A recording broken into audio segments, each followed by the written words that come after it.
And you have to give customers a reason to believe your story and to believe your credentials and what you stand for. So what I've done here, I think it's easy to read, but it's components of branding. And you may be familiar with many of these already, so I don't want to go over things that you may not know, but these are concepts that I outlined because I think a person could use them individually too.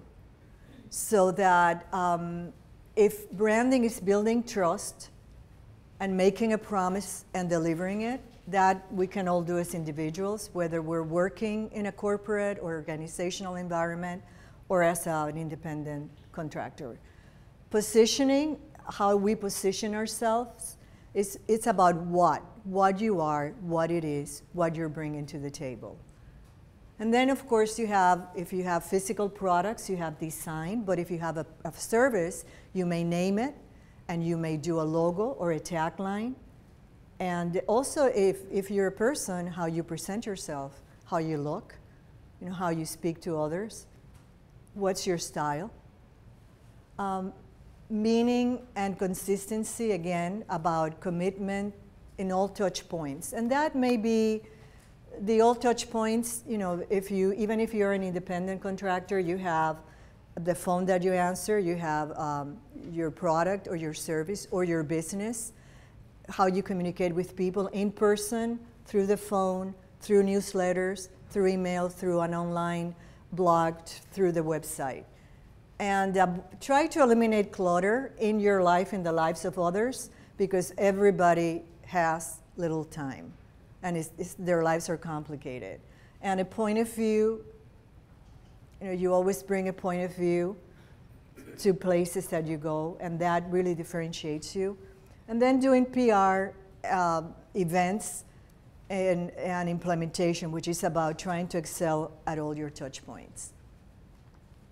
So after seeing the branding components, we also have a lot of barriers to self-promotion. And a lot of us are not comfortable promoting ourselves. We may be comfortable promoting an idea or an organization we work for, but not ourselves. We've been taught that nice people don't do that. They don't promote themselves. We sometimes say, let my work speak for myself. I don't know how to do that. It's just my job. Well, you have to learn how to promote yourself and believe that you don't have to be in the face of people or obnoxious about it, but politically and tactfully, you need to find the ways in which you can promote your skills and what you bring to the table. So at a general level, that's the message of this page.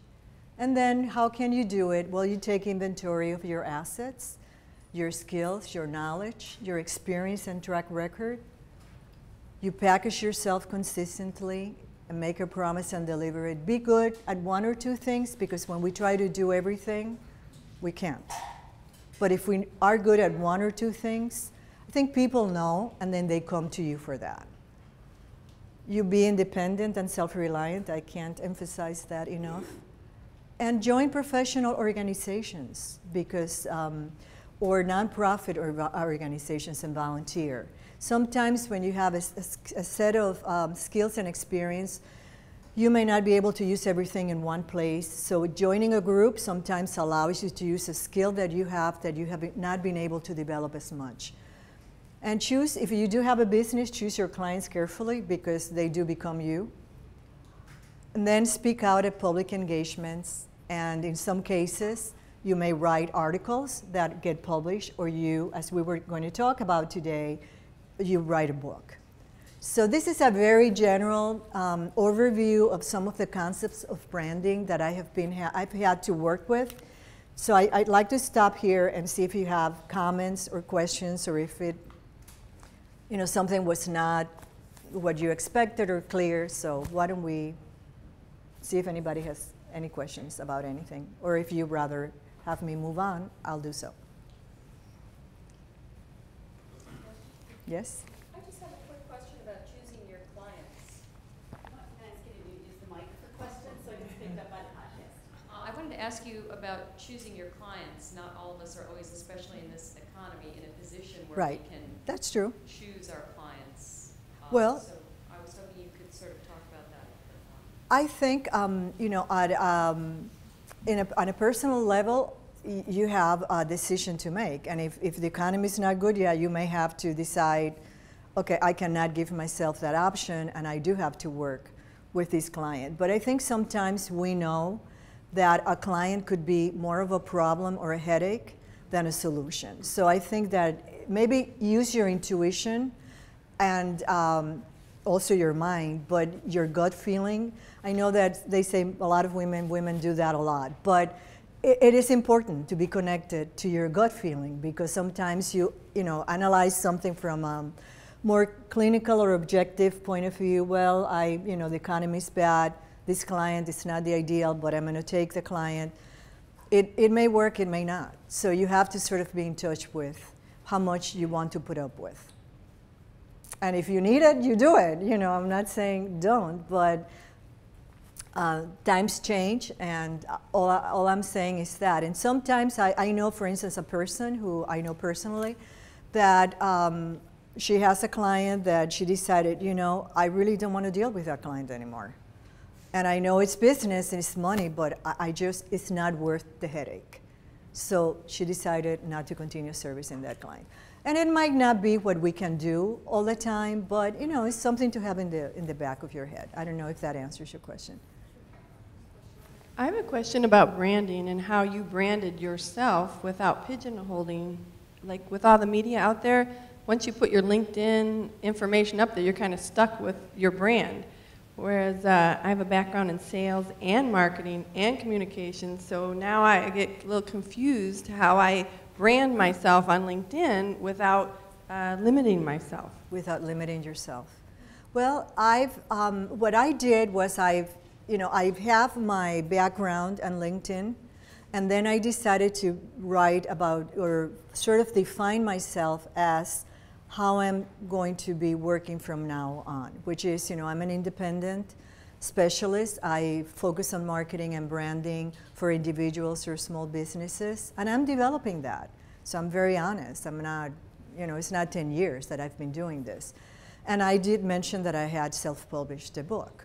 So you do want to think about how, or what is the most important thing that you want to talk about. And it may be that you need to concentrate on one area, or say, I don't know what you're doing. If you're doing sales most of the time, maybe it is sales.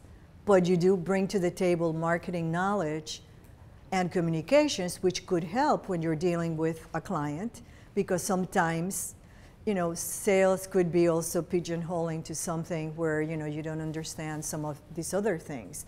And you may say, I'm a little bit more rounded than that, because I've had my marketing experience and my communication experience, but at this point, I'm focusing more on the sales and the business development. Other questions? Hi, Maria. Hi.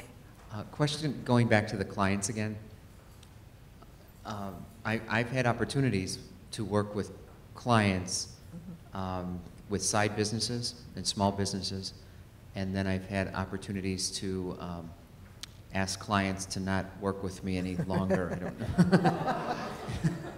I don't know how to say that any nicer, but throughout the course of our work together, it became abundantly clear that they weren't necessarily living up to their end of the bargain and all of that. It's a two-way street, yeah. So the question is, really, it's a very uncomfortable situation when you have to talk to somebody and say, you know what, I can't work with you any longer, especially when there's a money exchange or the question of a money exchange still yet to be had, and all of that. So what's a good, in your thought, what's a good amount of time to let go? A couple of months, 2-3 months, until you really get a feel for this client, until you have to have that hard conversation with them that I really can't work with you any longer? I don't think I have the magic answer for that. In terms, I'm being very honest, 2 months, 3 months, maybe Michelle has another, I don't know. But I think if you are already in a client relationship and things are not going well, you know what you have left to do. right? You probably have a plan and some sort of agreement as to what you're going to get done and what they're supposed to give you. If they're not giving you what you're supposed to get to do your job, you may need to have the conversation then. I mean, maybe not say, I want to end this, but, you know, let's have a review of where we are. Let's see what we need, what I need from you, and if this is going to be able to get done, or if what, you know, the commitment we both have, and sort of have an agreement.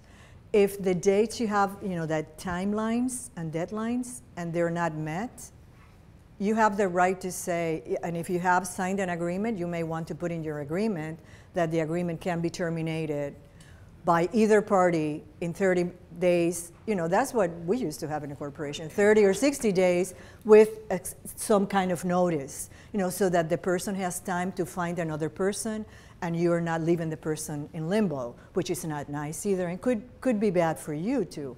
So work in your agreement, a time frame where if it needs to be terminated, you both let each other, you know, one of the two sides can do it. And if you're having problems, don't say, I'm going to terminate this relationship. You know, I'm sure you didn't do that, but sort of go to see if you can fix it. And if it cannot be fixed, then you may have grounds for terminating it.